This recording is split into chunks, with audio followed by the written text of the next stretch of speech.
Halo, Halo dong, udah jelas. gimana? Thanks God. Selamat siang, Dokter Selamat Abdul. siang, Dokter Abdul. Ya, halo, selamat siang. Oke, Hai. biar mempersingkat ya. Tadi sebenarnya beberapa pertanyaan sudah kedengeran sih, cuma mungkin koneksinya terganggu atau gimana ya. Jadi hari ini terima kasih saya mendapatkan kesempatan dari Trans.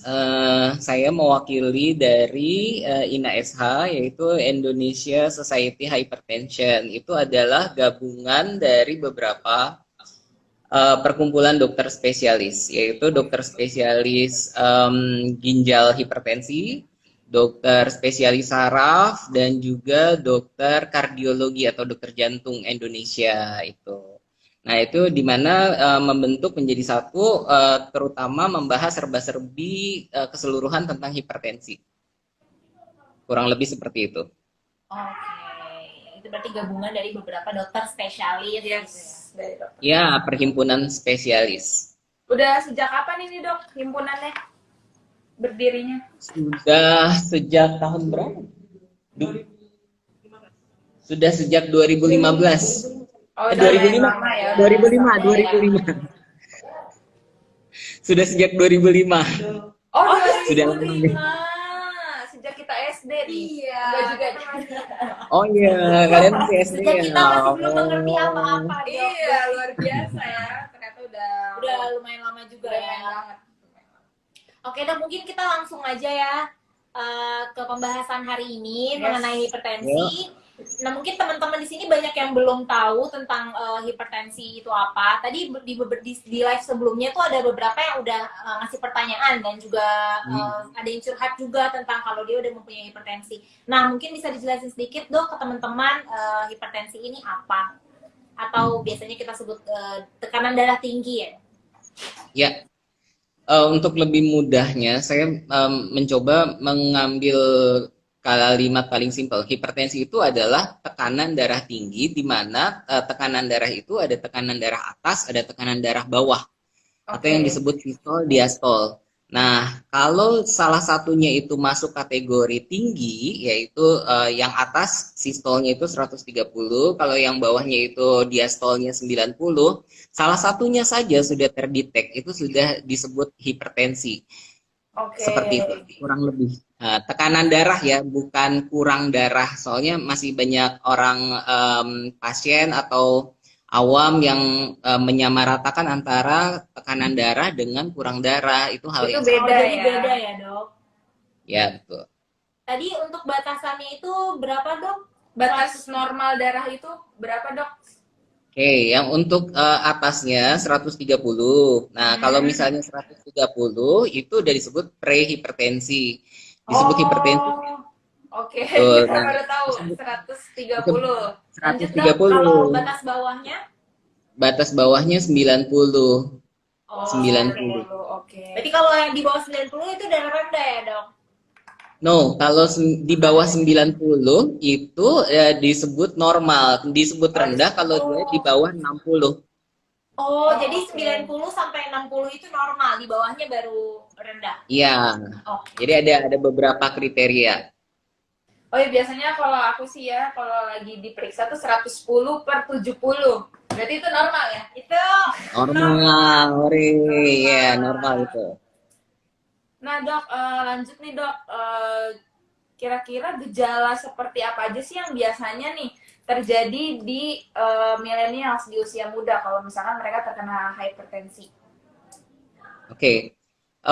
Rata-rata kan usia milenial itu kan di atas 25 sampai 40 ya.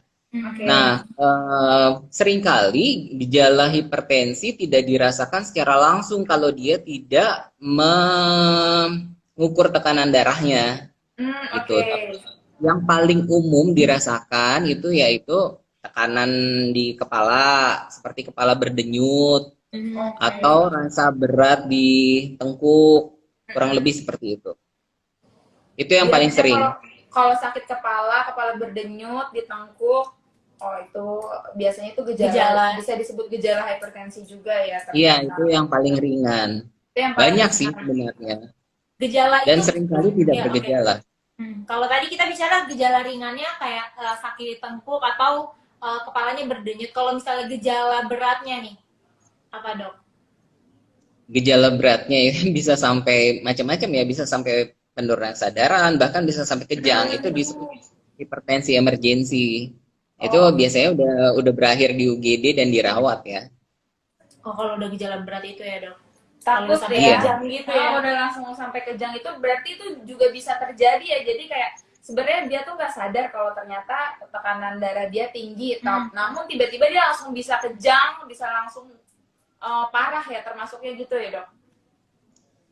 Umumnya biasanya sebagai orang awam itu mereka sudah merasakan, tapi takut untuk memeriksakan. Misalnya sudah sering merasakan rasa berat di kepala, sudah sering merasakan rasa berat di tengkuk, tapi kok mau diukur tekanan darahnya takut gitu. Nah, itu berlangsung sedemikian kronik, setahun, 3 tahun gitu. Dan dia akhirnya makan sembarangan, terus tidak berolahraga dan lain-lain. Akhirnya kan semakin lama semakin tinggi, tidak terkontrol, semakin jelek. Jadi kuncinya tuh sebenarnya nggak boleh takut ya. Iya, Kalau untuk misalkan periksa ya. Iya, kalau misalkan kitanya takutnya malah justru jadi tambah parah. Kayak Mungkin gitu. kan ada beberapa teman-teman juga yang mungkin merasa dia tuh masih kuat untuk nahan sakitnya. Kalau kayak gejala ringan tadi, kepala berdenyut, sakit tengkukan itu mungkin masih bisa ditahan. Tapi kalau itu berkelanjutan ternyata bahaya juga ya. Iya, ternyata bahaya ya. Biasanya kan kita mikir kayak nggak apa-apa lah, nanti juga hilang sendiri kayak gitu tuh dok biasanya. Atau minum obat pusing malah. Biasanya Iya gitu betul. ternyata.